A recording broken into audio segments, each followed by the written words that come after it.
Setelah buron selama 2 tahun, pelaku jambret telepon seluler yang beraksi di Jalan Pademangan 2, Pademangan, Jakarta Utara, akhirnya tertangkap. Pelaku yang bernama Dwilian Labiansyah, 28 tahun, ditangkap aparat Polsek Pademangan dari rumahnya di kawasan Warakas, Tanjung Priok, Jakarta Utara. Pelaku ditangkap pada Sabtu 19 Oktober 2024 setelah diburu polisi sejak beraksi pada 21 Juli 2022 silam. Saat itu, pelaku Dwilian menjambret ponsel seorang ibu muda bernama Linda Rahmawati yang berusia 29 tahun. Korban Linda terseret dan kepalanya terbentur aspal ketika berupaya menahan laju motor yang dikemudikan pelaku. Penjambretan itu membuat Linda koma sejak Juli 2022 dan akhirnya meninggal pada Oktober 2022. Wakapolres Metro Jakarta Utara, AKBP Wahyudi mengatakan proses penangkapan terhadap pelaku Dwilian memang mengalami kendala cukup serius, sebab pelaku sempat berpindah-pindah tempat dalam 2 tahun pelariannya.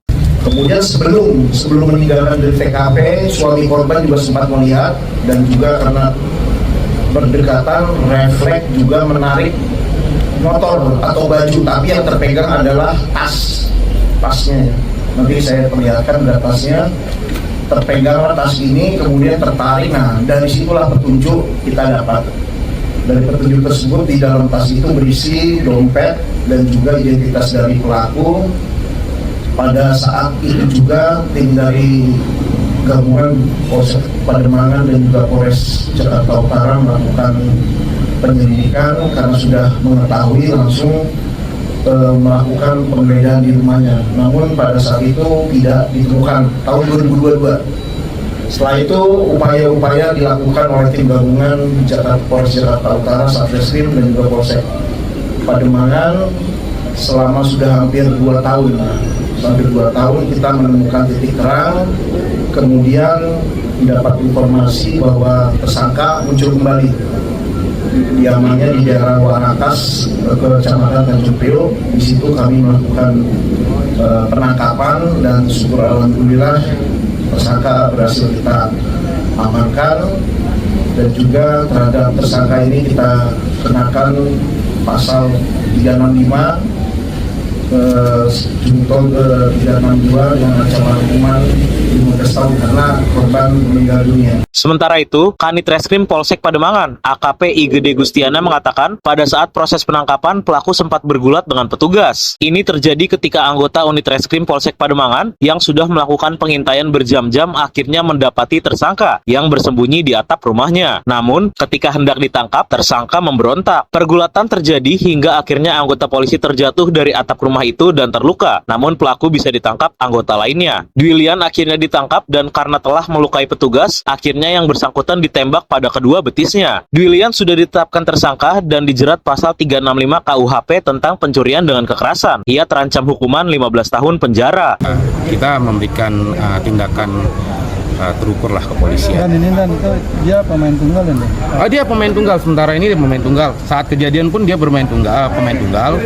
Dari rekaman CCTV dia pemain tunggal. Sebenarnya kita sudah, kalau terhitung saya dari ini kan kasus sebelum saya jadi kanit di sini. Jadi waktu kami sudah kanit di sini, saya udah melakukan sampai sekarang ini, sampai dia tertangkap sudah 6 kali kita melakukan penggeledahan terhadap rumahnya atau wilayah dia. Memang si pelaku ini sudah berapa kali berpindah-pindah. Pertama dia di Kalimantan, kemudian yang paling lama dia menjadi ABK di daerah Jawa.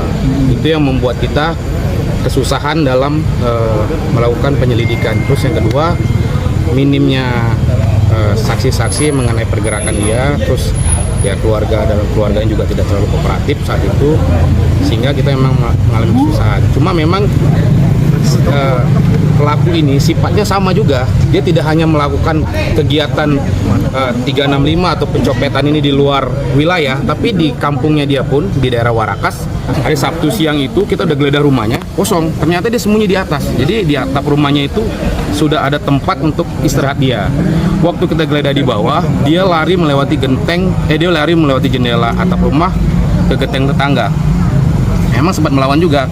Akhirnya bergelut dengan anggota kami di atas genteng dan jatuh. Sebelum ditangkap alasannya pulang apa, Bang?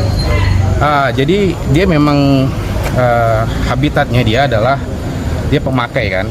Mungkin dengan lingkungan itu dia tidak bisa adaptasi. Iya, adaptasi, dia balik lagi. Makanya saya bilang tadi dia sudah berapa kali bolak-balik. Ya itulah, mungkin kita miss waktu dan apa, atau memang saat itu dia kita memang wilayah situ kan tahu sendiri kan banyak jalannya. Ya akhirnya sempat lolos beberapa kali. Kemarin pun waktu kita amankan dia lagi sedang menggunakan barang itu juga. Download Tribun X sekarang, menghadirkan lokal menjadi Indonesia.